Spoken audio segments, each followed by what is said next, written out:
Nano technology, लिखो इसका definition लिखो पहले। तकनीक की वह शाखा, तकनीक की वह शाखा जिसके अंतर्गत पदार्थों का,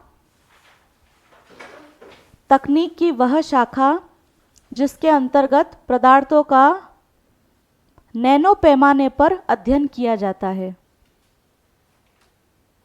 it is a branch of technology,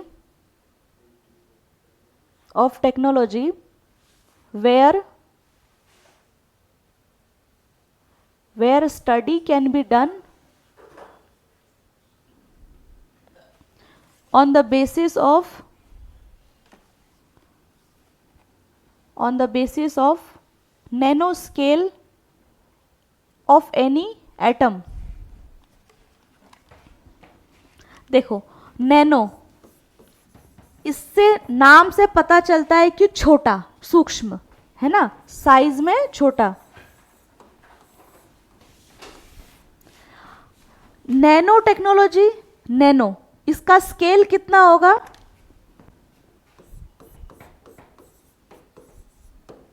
ठीक है, बता रही हूं। यानी कि ये कितने छोटे होते हैं? 1 मीटर का 1 अरबवां हिस्सा, 1 मीटर का 1 अरबवां हिस्सा, 1 मीटर जो आपका है, ठीक है, उसके आप 1 अरब टुकड़े कर दो तो उतना छोटा आपका नैनो होता है, यानी कि बहुत ही छोटा, बहुत ही बारीक। तो आपसे पूछे कि नैनो का स्केल कितना है, तो 10⁻⁹ ना, 1 मीटर का 1 अरबवां हिस्सा, इतना छोटा होता है नैनो। यानी कि 1 मीटर है, ठीक, 1 मीटर जो आपको साइज दिख रही है, उसके अगर आप 1 अरब टुकड़े करोगे तो उसमें से जो 1 टुकड़ा होगा उतना छोटा आपका 1 नैनो होता है। ठीक है, जैसे हमने साइंस में पढ़ा होगा, है ना, मीटर, किलोमीटर, है ना, सेंटीमीटर, माइक्रोमीटर, ये पढ़ा है आपने साइंस में, है ना, ये सारे। तो ये हो गया आपका नैनोमीटर। करण, क्लियर हो रहा है? अभी तक क्या हुआ? अभी तक हम जो डिवाइसेस यूज करते हैं, ठीक है, जो भी एप्लीकेशन यूज करते हैं, डिवाइस यूज करते हैं, वो सारी क्या थी? साइज में आप देखोगे कि पहले जो टीवी आती थी, अब जो टीवी आती है, उनकी साइज क्या हो रही है? धीरे धीरे छोटी होती जा रही है, पतली होती जा रही है, थिन होती जा रही है। मोबाइल फोन था, पहले हम टेलीफोन यूज करते थे, फिर आपके वो N72 वाले मोबाइल फोन आए, ठीक है, फिर आपके वो सैमसंग चैम्प आए, फिर आपके एंड्रॉयड आए, फिर और भी पतले पतले होते होते होते होते होते छोटे हो रहे। ठीक, तो साइंस में भी यही है कि इनके साइज छोटे होने के पीछे का रीजन, क्योंकि हम मानते हैं कि जिसका साइज, जिस डिवाइसेस का साइज जो है जितना कम होगा, छोटा होगा, वो क्या होगा? रन करने में उतनी ज़्यादा एफिशिएंट होगी। ठीक है, जितना बड़ा साइज है, हम मान के चल रहे हैं कि वो टाइम ज़्यादा ले रही है, हीट टाइम कंज्यूमिंग है उसका सिस्टम। और उसके अब जैसे देखो, पहले जो टीवी आते थे उसके पीछे वाला आप खोल के देखोगे, उसके अंदर कितने बड़े बड़े पार्टिकल वगैरह सब डिवाइसेस लगे होते हैं। अभी वाली टीवी खोल के देखो, उस इन टीवी में क्या होता है? सिर्फ चिप लगी होती है, चिप लगी होती है। तो इन चिप के ऊपर देखोगे आप, छोटे छोटे डॉट्स होते हैं, है ना, तो यही सब डॉट्स होते हैं, नैनो पार्टिकल्स होते हैं छोटे। तो नैनो टेक्नोलॉजी का पर्पस क्या है? कि जो तकनीक आप यूज़ करते हो उसको सरल और सुगम बनाना, ठीक है, जिससे पैसा भी कम लगे, साइज भी कम हो, जगह भी कम घेरे, और कम में हम बहुत अच्छी टेक्नोलॉजी को क्या है? यूज़ में ले पाए। तो नैनो टेक्नोलॉजी का मतलब क्या है? कि टेक्निक की ऐसी ब्रांच जिसमें जो एटम होता है उसका सूक्ष्म लेवल पर हम क्या करते हैं? अध्ययन करते हैं। ठीक है, इसके अंदर जो आपका एक एटम है, ठीक है, ऐसा माना जाता है कि अगर आप पूरे के पूरे सिस्टम को, पूरे के पूरे किसी पार्टिकल को, जैसे अब अणु, एटम समझते हो, छोटा सा पार्टिकल, एक कण, एक कतरा, ठीक है, जैसे मान लो कार्बन की एक पूरी शीट बनी हुई है, ठीक है, ऐसे ऐसे करके पूरा एक शीट बना हुआ है, तो उसका जो एक पॉइंट है वो आपका क्या होता है? एक एटम होता है। ठीक है, और बहुत सारे एटम मिलके कुछ कुछ आइटम बनाते हैं। तो इसमें ऐसा बोला जाता है नैनो टेक्नोलॉजी के अंदर कि हम जो काम करते हैं, रिसर्च करते हैं, एप्लीकेशन बनाते हैं, उसमें जो एक सिंगल एटम होता है, सारी की सारी स्टडी हम इनके ऊपर करते हैं, ठीक है, इसके एरिया को लेकर कि ये किस तरह से काम करेगा। एक बात बताओ, अगर आपके शरीर के अंदर मान लीजिए कि कोई कैंसर का ट्यूमर है, ठीक है, और डिटेक्ट करना है कि कहाँ पे आपको कैंसर है, तो आप मुझे बताओ कि कोई बड़ा कैप्सूल पुट किया वो ज़्यादा अच्छा काम करेगा, या जो बारीक कैप्सूल है, छोटा एकदम पतला सा और बारीक दवाई है, वो ज़्यादा अच्छे से काम करेगी, वो ज़्यादा अच्छे से डिटेक्ट कर पाएगी? कौन करेगा? जो छोटा वाला है वो, क्योंकि जो साइज़ में छोटा है वो कहीं पे भी ब्लड में है, किसी भी ऑर्गन के आसपास जाके चिपक जाएगा और पता लगा लेगा। और जो बड़ा बड़ा है, यानी कि नैनो के अंदर बहुत ही सूक्ष्म लेवल पे आपकी क्या होती है, स्टडी होती है, और इससे क्या होता है, एक एफिशिएंसी आती है। अच्छा, हम अच्छे से उस चीज़ को डिटेक्ट कर पाते हैं। आपने इकोनॉमी में पढ़ा था माइक्रो इकोनॉमी और मैक्रो इकोनॉमी। आपने बताया कि माइक्रो यानी कि छोटे लेवल पे, छोटे छोटे सेक्टर वाइज हम स्टडी करते हैं, जैसे एग्रीकल्चर सेक्टर देख लिया, और उसके अंदर बड़े पैमाने पे पूरी कंट्री को हम लेते हैं, तो सूक्ष्म पैमाने पे स्टडी। तो नैनो टेक्नोलॉजी के अंदर भी जो आपके एटम है, एक एटम है, पूरे की पूरी स्टडी आपके इस एटम के ऊपर करेंगे, ठीक है, कि इनका साइज कितना है, इसका एरिया कितना है, इसको अगर हम तोड़ेंगे, मरोड़ेंगे, इसके स्ट्रक्चर में कोई बदलाव करेंगे तो ये किस तरह से काम करेगा, ठीक। तो उसके आधार पे क्या है, आपका पूरा का पूरा ये स्टडी करते हैं, और उसी पे ये सब कुछ अलग अलग प्रोडक्ट बनाते हैं, और उसका हम यूज़ अलग अलग एप्लीकेशन में करते हैं, चाहे आपका एग्रीकल्चर हो, मोबाइल हो, ऑटोमोबाइल हो, ठीक है, मेडिकल एरिया हो गया है, स्पेस हो गया है, सब कुछ, कैंसर ट्रीटमेंट हो गया है, सब कुछ, सब जगह नैनो टेक्नोलॉजी का यूज़ एफिशिएंटली हम करते हैं।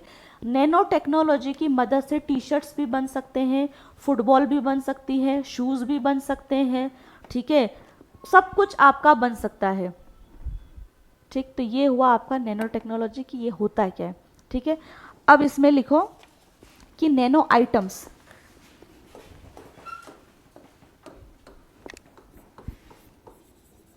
यानी हाँ, इसमें लिखो कि इनसे क्या क्या बन सकते हैं और उनका एप्लीकेशन कहाँ कहाँ पर है।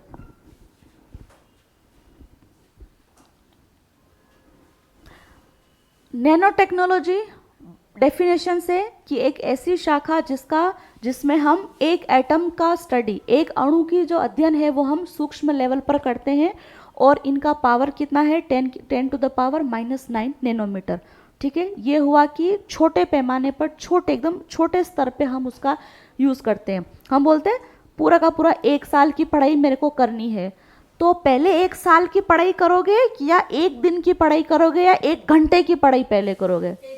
1 घंटे, है ना। एक है आपके पास में पार्ट कि 1 साल मेरे पास है, फिर आप इसको और तोड़ोगे कि मेरे पास 6 महीने करके 6 महीने हैं, फर्स्ट 6 मंथ में फिर ब्रेक करोगे, यानी कि शुरू के 3 महीने में मैं क्या करूंगी, फिर 3 महीने से आओगे 1 महीने पे, फिर 1 महीने से आओगे 1 हफ्ते पर, फिर 1 हफ्ते पे आओगे 1 दिन में, 1 दिन से फिर आप जाओगे 1 घंटे में।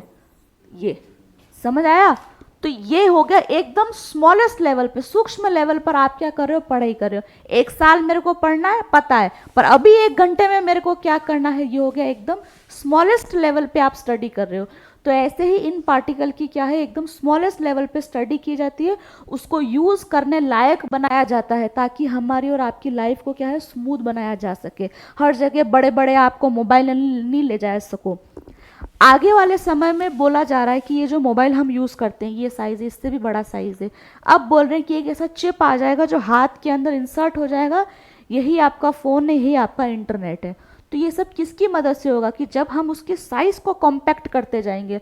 साइज़ कॉम्पैक्ट कब होगी कि जब आप बहुत सारे एटम को नहीं, किसी एक एटम की स्टडी करोगे एकदम नैनो लेवल पे, बहुत ही बारीक, बहुत ही बारीक, बाल से भी लाख गुना बारीक होता है नैनो एटम। बाल भी हमारे मोटे, एक बाल को भी आप छोड़ दो, बाल में भी कितने लाख परतें होती है, उस एक परत को निकाल दो, उसके भी वापस टुकड़े करो, इतना छोटा, ठीक। अब ये कि इनसे कुछ आइटम्स बने हैं, ठीक है। पहला लिखो ग्रेफीन,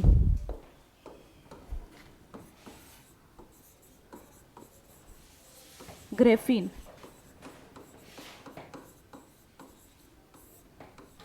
देखो, ग्रेफीन समझने से पहले हम ग्रेफाइट और हीरा डायमंड को समझेंगे। ग्रेफाइट और डायमंड समझ आ गया तो ग्रेफीन भी समझ आ जाएगा। ये क्वेश्चन आपके यूपीएससी मेंस में पूछा है कि ग्रेफीन क्या होता है, डिफाइन द ग्रेफीन, और उसके एप्लीकेशन क्या क्या है आप लिखो, ठीक है। तो कार्बन, ठीक है, कार्बन होता है। ग्रेफाइट और हीरा ये कार्बन के ही क्या है, अन्य रूप है, ठीक है। ग्रेफाइट, देखो ये ग्रेफाइट है, वो ग्रेफीन है, वो अलग है, हम पहले ये समझ रहे हैं। ग्रेफाइट और हीरा, हीरे के अंदर कार्बन होता है। अब ये मत बोलना कि वाइट होता है तो कार्बन कहाँ होता है ना। ग्रेफाइट और हीरा आपका क्या है, कार्बन के ही अन्य रूप है। अब एक ही ग्रेफाइट कहाँ यूज होता है, पेंसिल बनाने में। पेंसिल की जो आपके नोक है वो ग्रेफाइट की होती है, ये ध्यान रखोगे कि पेंसिल।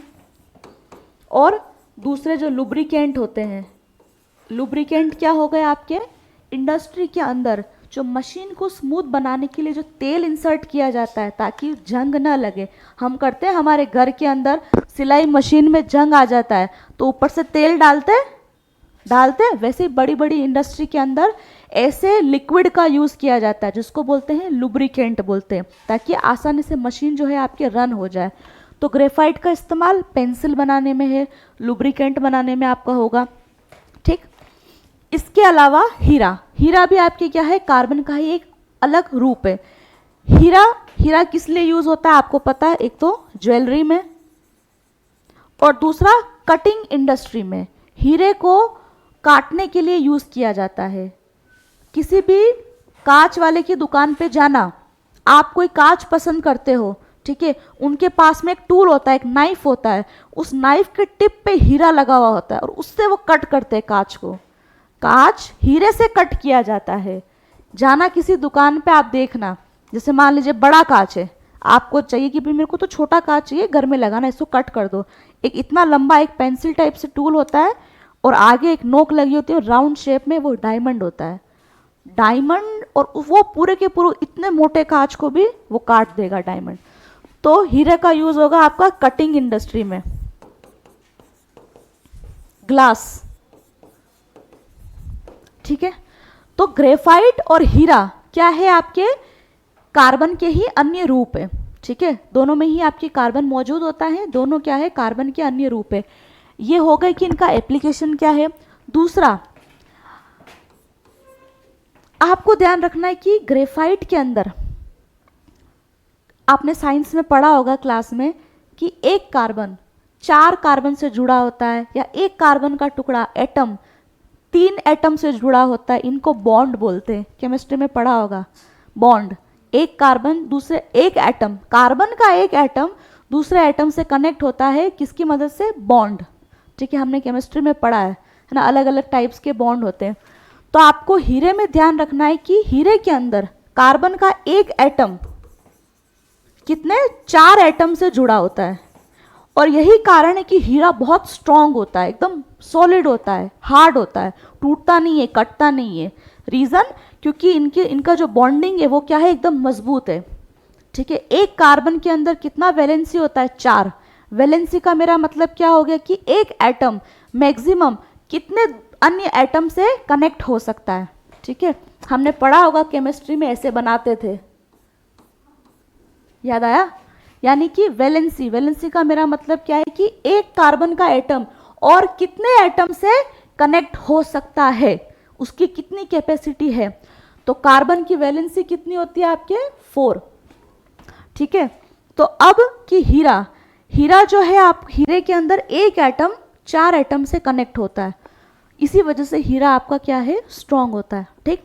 उसी की तुलना में ग्रेफाइट में एक एटम सिर्फ 3 ही एटम से कनेक्ट होता है, ठीक है। तो इसके मुकाबले ग्रेफाइट बहुत ही कमजोर होता है, पहला पॉइंट। दूसरा पॉइंट कि ग्रेफाइट जो है वो आपके लेयर के फॉर्म में होता है, परतें होती है। आप पेंसिल की नोक को निकालो, छीलो, उसके अंदर परत निकलती है। ग्रेफाइट जो है आपके लेयर के फॉर्मेट में होता है, एक के ऊपर एक के ऊपर एक, सैंडविच की तरह। ग्रेफाइट का पूरा जब आप निकालोगे, ठीक है, जमीन से आप निकालोगे तो देखोगे वो फिसलता है। ग्रेफाइट बहुत चिकना और बहुत मुलायम होता है। पेंसिल की जो नोक है कितनी चिकनी होती है। तो यही कि ग्रेफाइट जो है आपका बहुत ही स्मूथ और चिकना होगा। और ग्रेफाइट के अंदर पूरा का पूरा ग्रेफाइट क्या है, उसके अंदर खूब सारी लेयर होती है, एक के ऊपर एक, एक के ऊपर एक, एक के ऊपर एक, एक के ऊपर एक। ठीक है। तो ये हुआ कि कार्बन के टाइप। उसी तरह से जैसे ये दोनों कार्बन के एक टाइप है, उसी तरह से ग्रेफिन भी आपके कार्बन का ही एक तीसरा रूप है। ठीक है, जिसको क्या बोलते हैं, ग्रेफिन बोलते हैं। ग्रेफाइट अलग है, ग्रेफिन अलग है। इसमें और उनमें अंतर क्या है? मैंने आपको बोला कि ग्रेफाइट के अंदर, ग्रेफाइट जो है वो क्या है आपका, चिकना होता है, मुलायम होता है, एकदम स्मूथ होता है। और जो ग्रेफाइट है वो क्या है आपके परतों के फॉर्म में होगा, एक के ऊपर एक परत होती है, एकदम पतली पतली चिकनी चिकनी। ठीक है।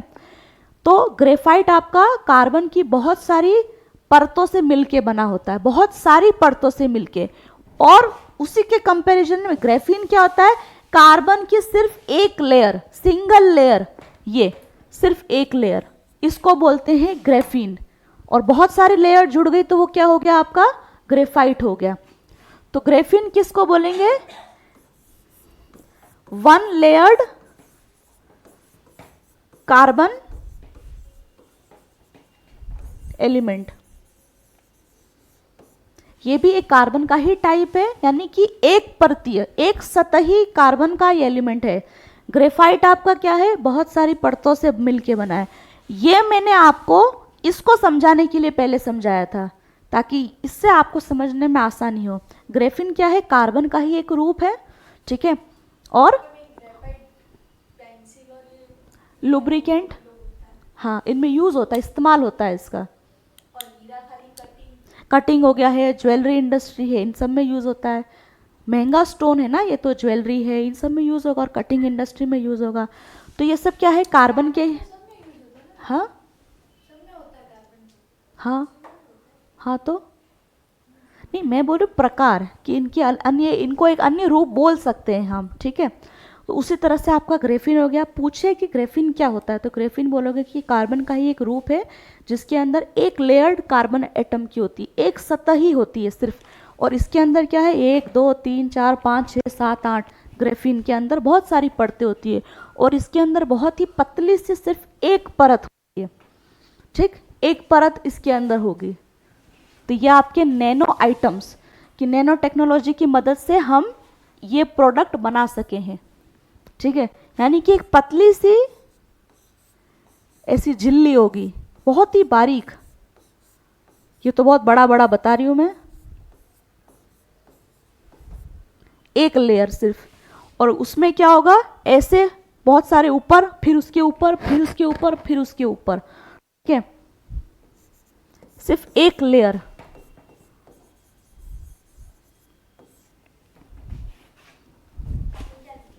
ये लिखो, मैंने आपको बताया, लिखो इसमें। किसमें, कौन सा वाला? ये मैंने आपको ये समझाने के लिए बताया कि सिंगल लेयर डबल लेयर क्या होता है, वो मुझे पता था, ग्रेफाइट की मदद से आपको समझ में आ जाएगा। लेकिन ये आप लिखो, साइड में लिखो इस चीज़ को, ताकि आप पढ़ोगे जब आपको समझ आएगा। किसमें? हाँ, ये नैनो आइटम्स में यही आएगा, है ना, ये समझाने के लिए। इसमें देखो, हमने क्या बोला, नैनो टेक्नोलॉजी क्या हुई कि हम छोटे पैमाने पे स्टडी करते हैं।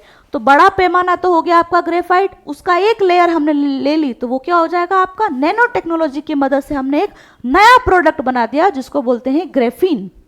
ग्रेफाइट और हीरा, ये आपके प्रकृति के अंदर नेचुरल रूप से आपको मिलते हैं।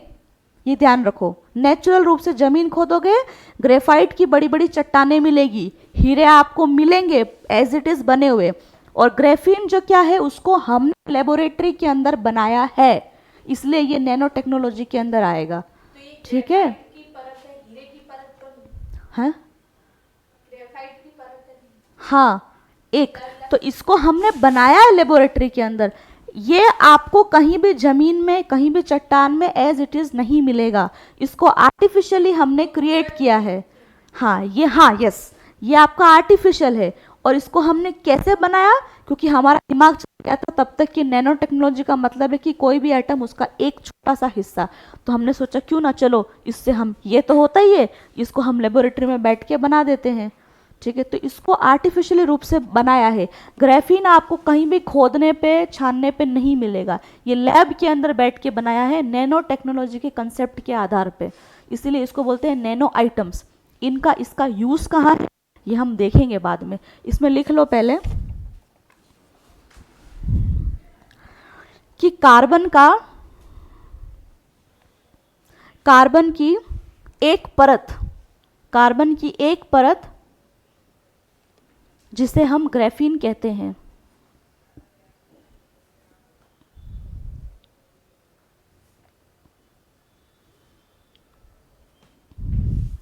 यह अत्यधिक मुलायम व चिकना होता है, लेकिन उसके साथ ही ये बहुत ज्यादा मजबूत भी होता है।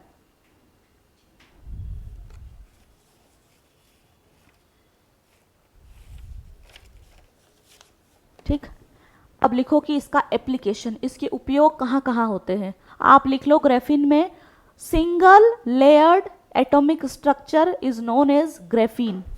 Single layer carbon atomic structure, layered carbon atomic structure is known as graphene. अब ये कि इसका एप्लीकेशन कहाँ है, इसका उपयोग कहाँ कहाँ है, तो आप लिखोगे इसका एप्लीकेशन। लिखो पहले, हाँ इसका उपयोग लिखो, बैटरी बनाने में। पहले कैसे बैटरी नहीं, बैटरा आते थे बड़े बड़े चौड़े चौड़े, उठा उठा के, आज भी आते हैं, आज भी आते। अब जैसे जैसे बैटरी की साइज घटती जा रही है, तो उसमें इसका बहुत बड़ा रोल है बैटरीज बनाने में।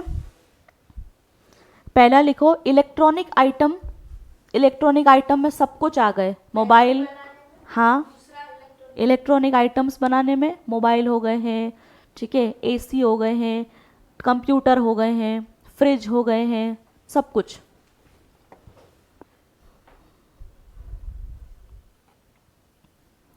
फिर लिखो स्पेस टेक्नोलॉजी, अंतरिक्ष विज्ञान में भी, सैटेलाइट बनाने में, अंतरिक्ष विज्ञान में, ऐसे लिख लो विज्ञान।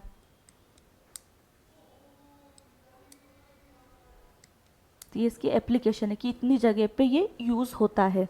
ठीक है, दूसरा आइटम है आपका, पहला था ग्रेफीन, दूसरा है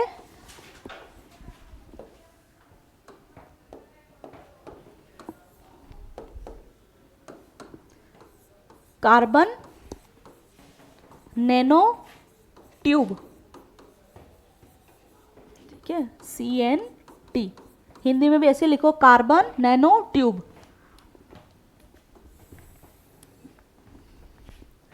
अब ये नाम से पता चल रहा है कि ट्यूब फॉर्मेट में। ग्रेफीन आपका क्या था, यहां ध्यान रखना है, ग्रेफीन की मदद से ही बनेगा। ग्रेफीन क्या है, पतली सी एक सतह है, सरफेस है खाली, ठीक। और ट्यूब क्या हो गई कि ये जो एक झिल्ली की तरह होता है, झिल्ली समझते हो, जैसे ग्रेफीन हो गया, जैसे एक झिल्ली समझ लो, है ना, एकदम हल्की सी परत, जैसे, हाँ क्या ब्लेड, नहीं नहीं वैसे नहीं, एकदम पतली सी, जैसे आप जैसे ये एलोवेरा नहीं होता, एलोवेरा जो जेल होता है वो चिपचिपा होता है, उसको दबा के ऐसे फैलाते हो तो हल्का से एक झिल्ली निकलती है ट्रांसपेरेंट, बस वो इतनी पतली, इतनी, इससे भी बारीक होता है, एकदम पतली पतली लीची सी। ठीक है, तो ये तो क्या हो गई, एक परत हो गई। अब इस परत को जब हम सिलेंडर के फॉर्म में इसको रोल करके अगर हम कुछ बनाते हैं तो वो आपका क्या बन जाएगा, नैनो ट्यूब। मैंने बोला ये है आपकी क्या है, ग्रेफीन की एक परत है, ये समझो, ये तो बहुत बड़ा है, ये परत है। अब इस परत को मैंने यूं रोल कर दिया, तो ये आपकी क्या बन गई, ट्यूब बन गई, कार्बन नैनो ट्यूब। तो कार्बन नैनो ट्यूब आपके ग्रेफीन से ही बनती है। अगर वो फैली हुई है तो आपका ग्रेफीन है, लेकिन इसको मैंने अगर मोल्ड कर दिया बेलनाकार शेप में, बेलन के शेप में, तो ये आपकी क्या बन गई, ट्यूब बन गई, कार्बन नैनो ट्यूब। ठीक है, इसमें लिखो कार्बन के ग्रेफीन की एकल परत से, कार्बन के ग्रेफीन की एकल परत से निर्मित, कार्बन के ग्रेफीन की एकल परत से निर्मित बेलनाकार संरचना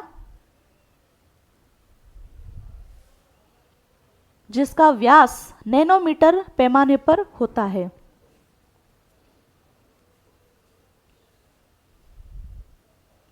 और उसे हम कार्बन नैनो ट्यूब कहते हैं।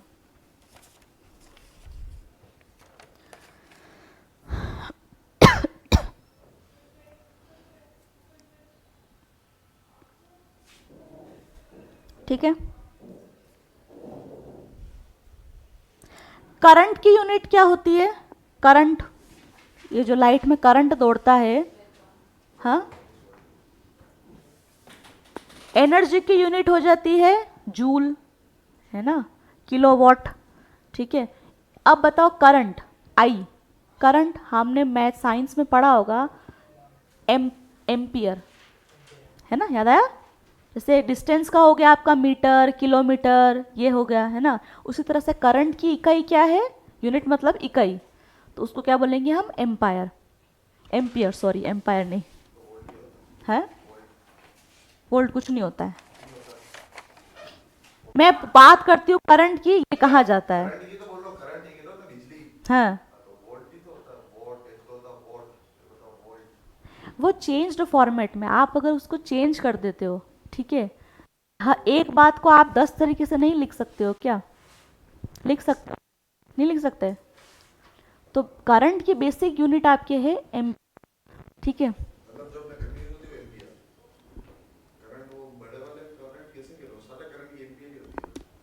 हाँ ठीक है, मुझे लगता है ज़्यादा बताने के चक्कर में उसको मैं कंफ्यूज कर देती हूँ। कार्बन नैनो ट्यूब पे रहो, ठीक है। क्या होता है पता चल गया, ग्रेफिन की परत को ही हम मोल्ड करके ट्यूब बना रहे हैं। अब ये कि इसका एप्लीकेशन कहाँ कहाँ है, इसको हम यूज़ कहाँ कर रहे हैं, और इसके फ़ायदे क्या क्या है, पहले हम देखेंगे कि इसका फ़ायदा क्या है। कॉपर, हमारे घर में जितने भी इलेक्ट्रॉनिक अप्लाइंसेस यूज़ करते हैं, जो वायरिंग होती है, उस वायरिंग के अंदर कॉपर होता है, कॉपर वायरिंग हम यूज़ करते हैं। क्यों करते हैं, क्योंकि हम मानते हैं कि कॉपर वायरिंग के अंदर जो करंट है वो बहुत अच्छा से फ्लो करता है। यानी कि करंट जो कंडक्टिविटी है, कंडक्टिविटी का मतलब क्या हो गया कि ज़्यादा करंट का फ्लो हो सकता है, उसको हम बोलते हैं कंडक्टिविटी।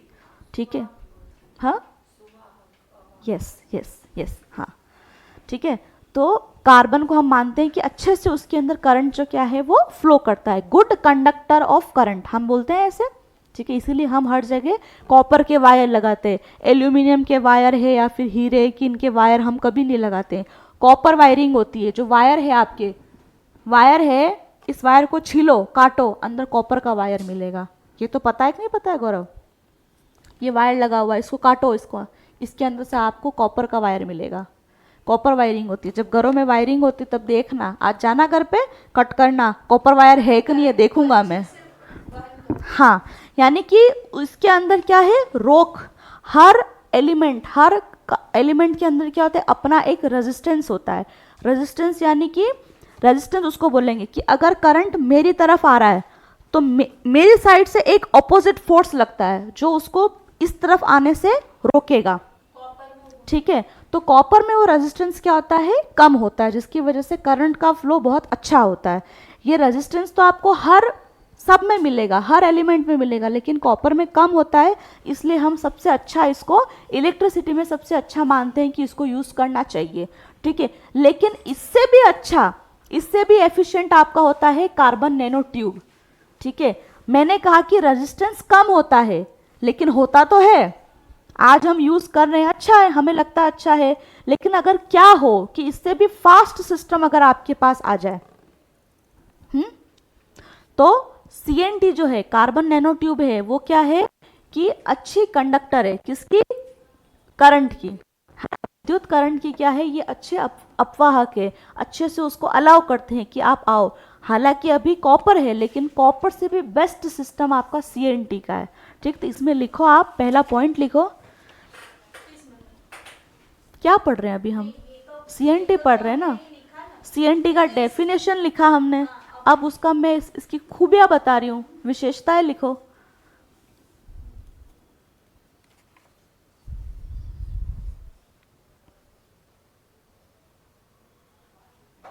यानी कि कॉपर के अंदर से अगर 1 मिलियन करंट फ्लो होता है, तो कार्बन नैनो ट्यूब के अंदर से 1 बिलियन करंट फ्लो होगा। 1 मिलियन का मतलब होता है 10 लाख, ठीक है, और 1 बिलियन का मतलब होता है 100 करोड़। तो आप सोच लो कि उसके अंदर से अगर इतना ही करंट जा रहा है, 10 लाख करंट ही जा रहा है, तो इसमें से 100 करोड़ करंट जाएगा। आप सोचो कितना, कौन फास्ट हुआ? सीएनटी फास्ट हुआ। तो इसीलिए हम इसको बोलेंगे कि ये गुड कंडक्टर ऑफ इलेक्ट्रिसिटी है। पहली विशेषता कि सीएनटी, कार्बन नैनो ट्यूब, विद्युत के अच्छे चालक हैं। क्या बोलेंगे इसको? तुम लिखो, कार्बन नैनो ट्यूब, हाँ, चालक। तुम लिखो, carbon nano tube is formed, carbon nanotube is formed with the help of one layered graphene, with the help of one layered graphene in a cylindrical form.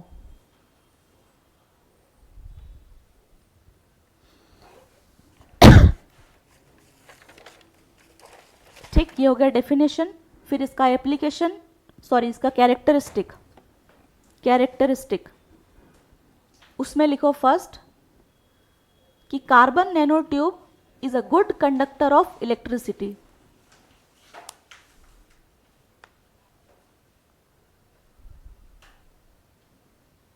Carbon nano tube, आपके बाल जो हैं, एक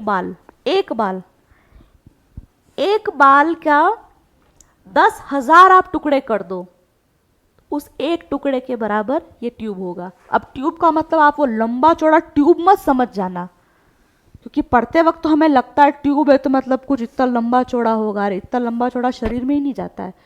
ये हम बोल रहे हैं ट्यूब, तो मतलब ये हर चीज़ जो पढ़ रहे हैं ये बहुत बारीक लेवल पे है। आप इसको ऐसे मत इमेजिन करना, ठीक है। आप अगर मोबाइल में देखने जाओगे तो वो तो क्या होता है कि आपको दिखाने के लिए उसके साइज को बड़ा दिखाया जाता है, लेकिन ये बहुत ही सूक्ष्म लेवल पे है, बहुत ही बारीक। मैंने क्या बोला कि आपका जो एक बाल है, एक बाल के अगर आप 10,000 टुकड़े करोगे, उस एक टुकड़े के बराबर आपकी एक कार्बन नैनो ट्यूब होती है। बाल वैसे ही कितना पतला होता है, इसके भी 10,000 टुकड़े करो। 2 टुकड़े तो हम सब कर सकते हैं,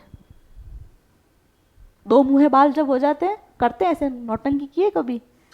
2 मुँहे जब बाल हो जाते हैं, साइड से पकड़ के खींच देते हैं, तो एक में अपन तो फुस हो जाते हैं। अब सोचो उसके 10,000 टुकड़े, कितना बारीक होगा, कितना बारीक, दिखता भी नहीं होगा आंख से, तो उतना बारीक ये होगा। सेकंड कैरेक्टरिस्टिक लिखो इसकी कि यह, हाँ, कार्बन नैनो ट्यूब मनुष्य के बाल का 10,000वां हिस्सा होता है, यानी कि इतना छोटा होता है, इतना छोटा। कंपेयर करके आपको बता रहे हैं कि आपके जो हेयर है इसका 10,000 टाइम्स जो है आपका कार्बन नैनो ट्यूब है।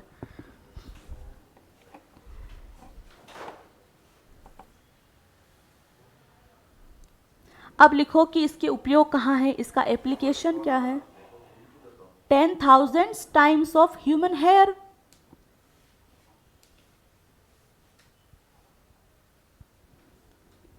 अब इसकी एप्लीकेशन कि इसका यूज कहाँ कहाँ होगा। पहला लिखो, सेंसर बनाने में, जो सेंसर यूज होते हैं अलग अलग एरिया में, सभी जगह, सारे क्षेत्र में, इसमें कोई एक क्षेत्र नहीं है। अगर आपको क्वेश्चन पूछते हैं कि कार्बन नैनो ट्यूब का उपयोग कहाँ कहाँ किया जा सकता है, आंख बंद करके सारे ऑप्शन पे टिक कर देना, क्योंकि ये एप्लीकेशन हर जगह यूज़ होती है, या नहीं होती है तो आगे जाके फ्यूचर में हो जाए तो किसको पता।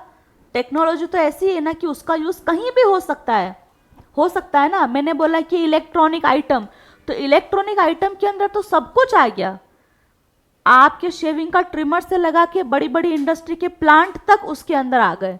तो एप्लीकेशन इसकी यूनिवर्सल है, कहीं भी इसका यूज होगा।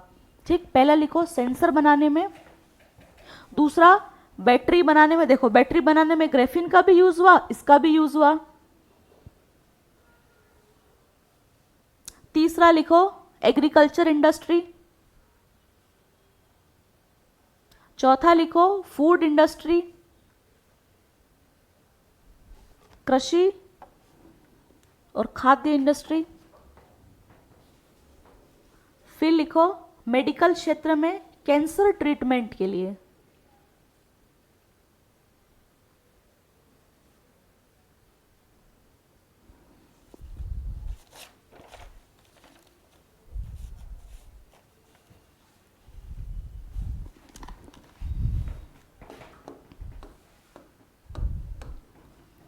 ठीक है, ये इन सब के एप्लीकेशन है कि उपयोग कहाँ कहाँ होता है। आप कैसे कैसे होता है आप थोड़ा सा और समझ लेते हैं। जैसे मैंने बोला मेडिकल में कैंसर ट्रीटमेंट के लिए, कैंसर थेरेपी में, तो इसका इस्तेमाल दो तरीके से किया जा सकता है, चाहे ग्रेफीन हो या नैनो ट्यूब हो, किसी का भी। पहला हो सकता है कि आपकी बॉडी में कैंसर क्या होता है, बहुत सारी हमारी बॉडी में सेल होते हैं, कोशिकाएं होती है, उनमें से कोई एक कोशिका होती है जो क्या होती है, कैंसर वाली होती है, और वही क्या होती है, बाकी सारी कोशिकाओं की जगह को घेरती है। तो पहला तो ये कि कैंसर का पता लगाने में कि वो है कहाँ कैंसर, ब्लड कैंसर है, ब्रेस्ट कैंसर है, किडनी का कैंसर है, वेजिनल कैंसर है, कहाँ का कैंसर है, उसको डिटेक्ट करने में पहला। दूसरा, अब पता लग गया तो उसका ट्रीटमेंट करने में। अब पता कैसे लगेगा और ट्रीटमेंट कैसे होगा। मान लीजिए कि हमने अभी प्रोडक्ट पढ़े, इसके ग्रेफीन पढ़ा, कार्बन नैनो ट्यूब्स पढ़ी, ठीक है। जैसे मान लो कार्बन नैनो ट्यूब है, ठीक है, उसके ऊपर कुछ ड्रग हमने लगा दिया, दवाई हमने लगा दी और उसको हमारे ब्लड में इंजेक्ट कर दिया इंजेक्शन के थ्रू, ठीक है।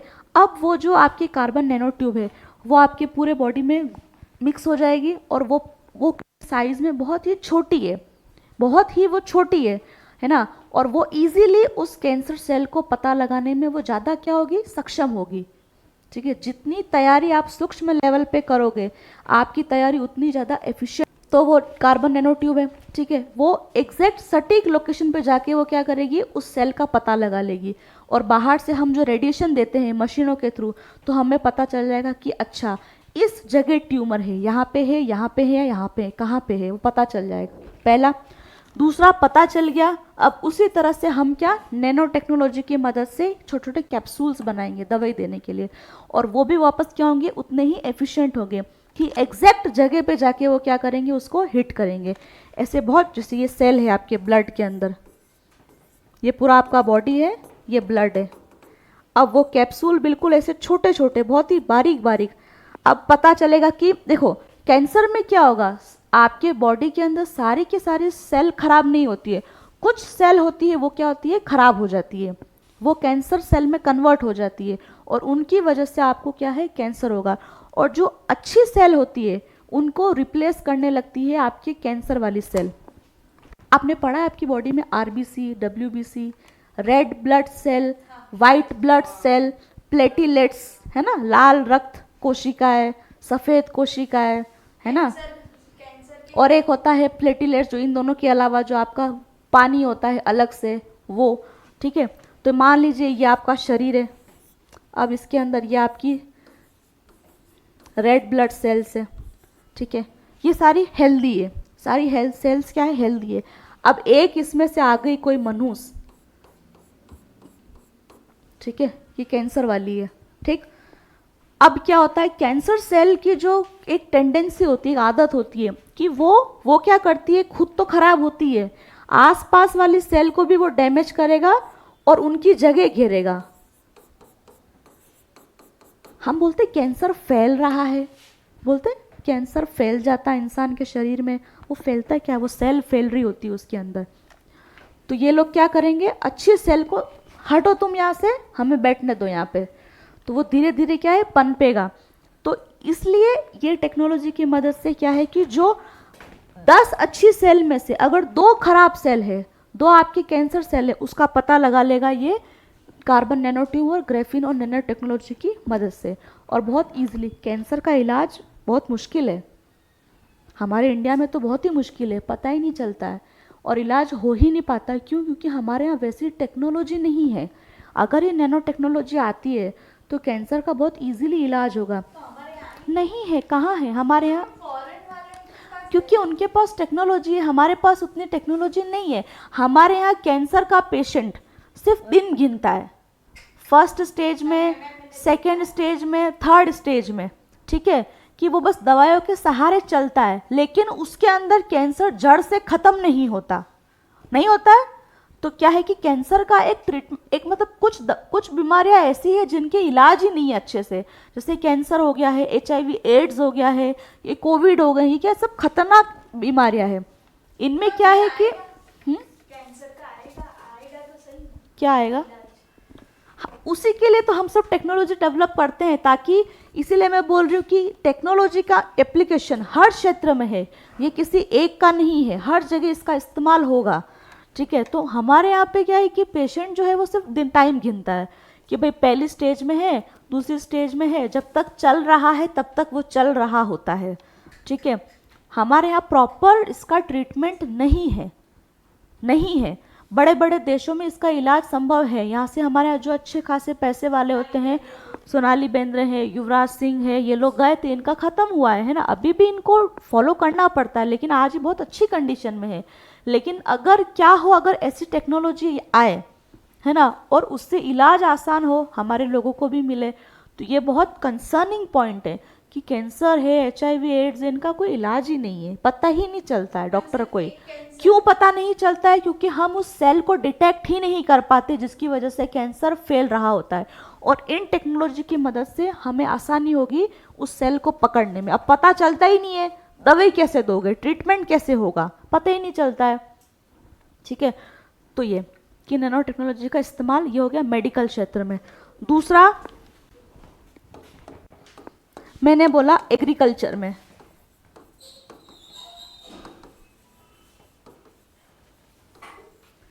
एग्रीकल्चर में कैसे, मिट्टी के अंदर, है ना, खाद बनाने में हम इस्तेमाल कर सकते हैं, ठीक है।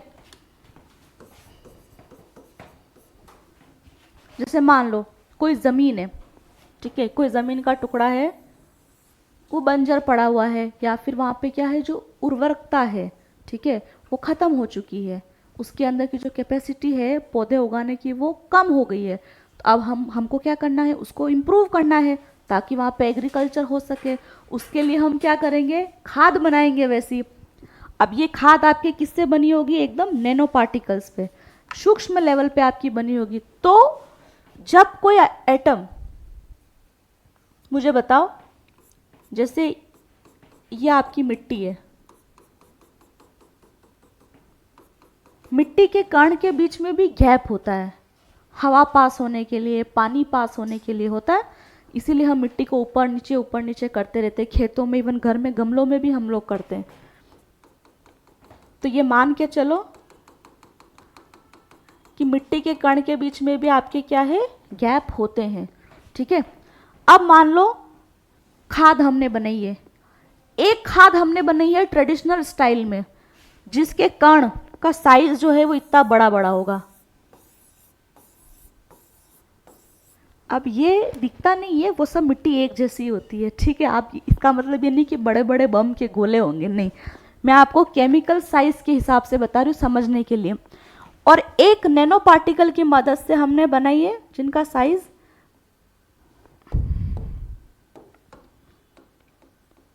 बहुत ऐसे ऐसे है। ये भी खाद है, ये भी खाद है।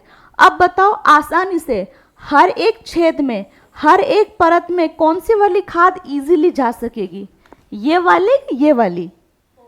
नैनो पार्टिकल की मदद से बनी हुई ज़्यादा जाएगी, यानी कि नैनो पार्टिकल, नैनो टेक्नोलॉजी एकदम टारगेट को अप्रोच करते हैं, टारगेट पर हिट करते हैं कि इजीली, ठीक है। जैसे मान लीजिए कई बार होता है कि ज़मीन, ऊपर वाली ज़मीन सही होती है या नीचे वाली खराब होती है, या कई बार होता है कि नीचे वाली तो सही होती है ऊपर वाली खराब हो जाती है, होता है ऐसा। तो उस जगह क्या है कि हमें टारगेट करना है, ठीक है, कि भाई गंदा है तो गंदा है कहाँ। हम कई बार बोलते हैं कि पेड़ के अंदर कीड़ा लग गया, तो अब वो कीड़ा कहाँ लगा है, एक तो है कि वो जड़ में लगा है या तने में लगा है या ऊपर पत्ती में लगा है, दिखेगा कहीं भी नहीं अगर अंदर है, तो उसका पता कैसे चलेगा, इन पार्टिकल्स की मदद से पता चल जाएगा। दवाई इंजेक्ट की, मालूम चल जाएगा कि अच्छा इसमें प्रॉब्लम है कहाँ। तो नैनो पार्टिकल का यही एप्लीकेशन है कि वो ऐसी ऐसी जगह पे भी इजीली घुस सकते हैं जहाँ पे शायद नॉर्मल दवाइयाँ, normal capsule, normal chemical easily inject नहीं हो सकते हैं, ठीक है। तो एग्रीकल्चर में ऐसे यूज़ होगा, खाद बनाने में हो गया है, बीमारी को डिटेक्ट करने में, जैसे हमने इंसानों में डिटेक्ट किया वैसे ही एग्रीकल्चर में भी आपका इस्तेमाल होगा, ठीक। तीसरा मैंने बोला फूड इंडस्ट्री। फूड इंडस्ट्री में कैसे, खाने को पैक करने के लिए, पैकिंग के लिए, ठीक है। हमारे यहाँ पे जो अब खाना हम यूज़ करते हैं, पैक्ड फूड ज़्यादा यूज़ कर रहे हैं डे बाय डे, है ना। तो पैक्ड फूड अच्छा कब तक होता है, जब तक उस पैकेट को हमने खोला नहीं है। एक होता है पैकेट कि वो पैक तो है लेकिन शायद थोड़े टाइम बाद में वो गंदा हो जाता है, और एक है कि हमने उस पैकेट को ऐसा बनाया, एकदम सील पैक पैकेट बनाया है नैनो पार्टिकल की मदद से कि उसमें से एक स्मेल भी उसका बाहर या किसी भी रीजन से वो बाहर नहीं जाएगा, यानी कि पैकिंग, खाने को पैकिंग के लिए इस्तेमाल करते हैं फूड इंडस्ट्री में इसका उपयोग, पैक करने के लिए। अब आप बोलोगे वो जो चिप्स के पैकेट आते हैं उसमें भी तो क्या खराबी, उसमें भी तो खाना बाहर थोड़ी आता है, लेकिन हम जा रहे हैं एवरेज से गुड की तरफ, और अभी हम गुड में हैं, अब गुड से हम बेस्ट की तरफ मूव कर रहे हैं, ठीक है। हो सकता है कि जो पैकेट का साइज है, पैकेट का जो साइज है आपका, वो एक थैली, उसको हाथ में लोगे तो हो सकता है वो मोटा हो। अब नैनो पार्टिकल की मदद से अगर पैकेट बना है तो वो एकदम लाइट वेटेड होगा, एकदम पतला बारीक, तो उससे कॉस्टिंग भी कम आएगी, ठीक है। इन्वायरमेंट के अंदर जो आप वेस्टेज ज़्यादा होता है वो भी आपका नहीं होगा। तो ये आपका फूड इंडस्ट्री में। चौथा, ऑटोमोबाइल और इलेक्ट्रिक इंडस्ट्री में हमने पढ़ लिया, जितने भी आपकी इलेक्ट्रिक अप्लाइंसेज है, ठीक है, व्हीकल से, स्पेस टेक्नोलॉजी वगैरह में आपका यूज़ होगा। ओवरऑल नैनो टेक्नोलॉजी लाइफ को आसान बना रहा है आपके, ठीक, सेंसर बनाने में, बैटरीज बनाने में, पैनल बनाने में, छोटी छोटी चिप बनाने में, ठीक है, ये सब आपकी इस्तेमाल हो रहा है इसमें। चलो।